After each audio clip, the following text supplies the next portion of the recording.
10 सितंबर है, दिन बुधवार का है। बड़ी महत्वपूर्ण खबर है बिहार पुलिस मुख्यालय से जुड़ी। 1995 बैच के आईपीएस पदाधिकारी, पाक साफ पदाधिकारी पंकज दरार साहब ने दुर्गा पूजा को लेकर महत्वपूर्ण दिशा निर्देश जारी कर दिए हैं।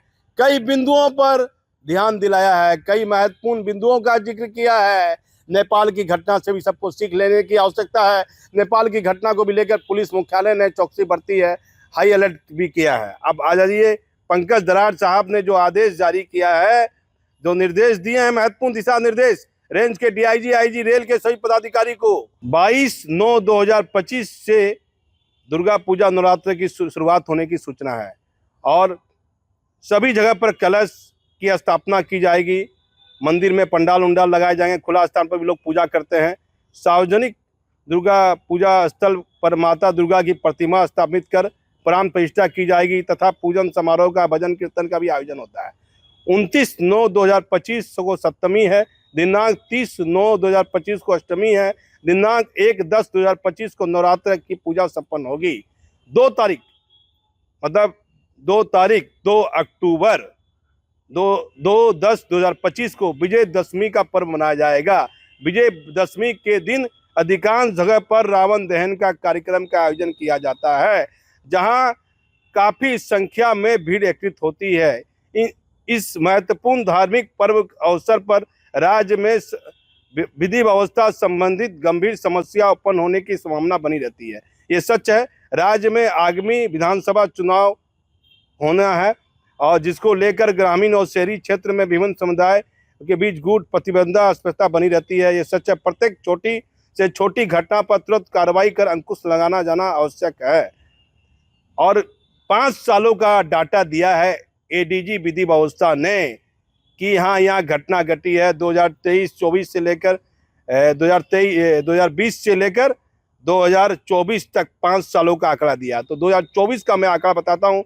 जहाँ जहाँ दुर्गा पूजा के दौरान कुछ कुछ घटनाएं घटी है, जैसे पटना में 1, भोजपुर में 2, रोहतास में 1, कैमूर जिला में 1, सारण में 3, मधुबनी में 1, किशनगंज में 1, लखीसराय में 1, बेगूसराय में 2, भागलपुर 2, खगड़िया जिला में 2।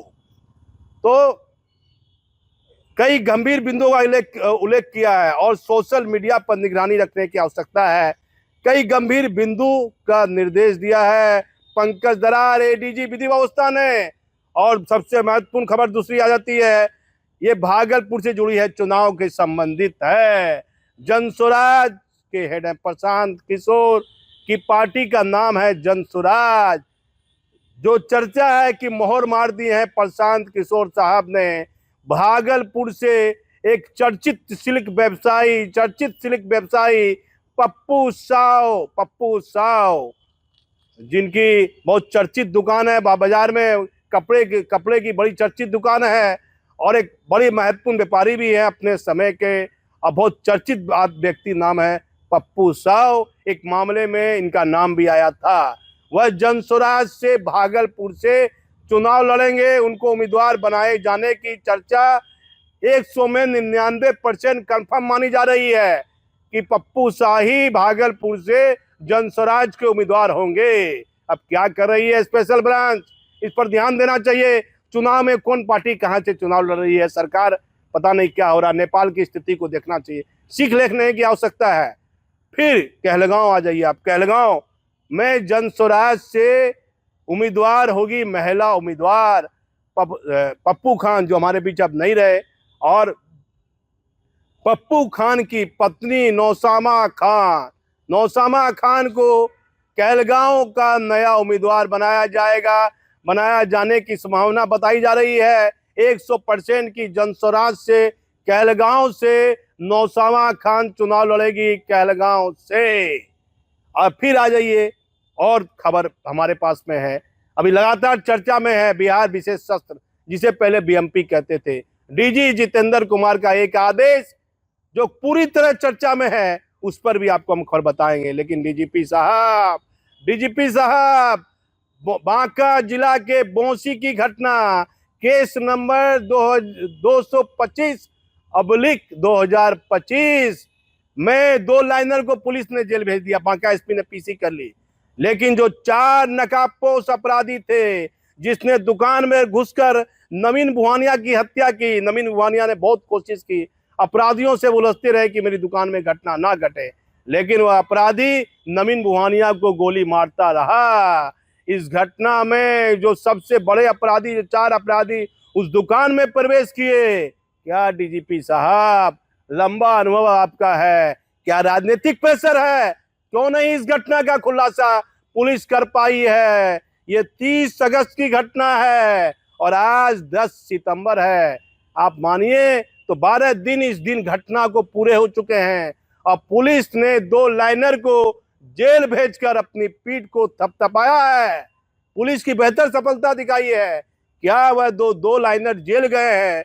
पुलिस हेडक्वार्टर ध्यान देगा कि जिनको पुलिस ने जेल भेजा है, क्या वह सही में दोषी है, वो सही में लाइनर है? तो होंगे भाई। पुलिस जब वहां के एसपी पीसी कर रहे हैं तो जरूर होंगे, उस पर सवाल नहीं खड़ा करना चाहिए। लेकिन 4 अपराधी जो दुकान के अंदर में, जिसने नवीन भुवानिया को गोली मारी, क्या उसमें से एक भी मुख्य आरोपी जो घटनास्थल पर था दुकान के अंदर, क्यों गिरफ्तार हुआ? गोली मारने वाला जो बार बार गोली चला रहा है, नवीन भुवानिया जिससे उलझ रहा है, आखिर क्या सच है विनय बाबू?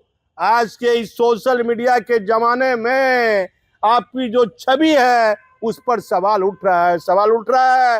विनय बाबू ध्यान दीजिए, बिहार में नीतीश कुमार का सुशासन है, चुनाव का समय है।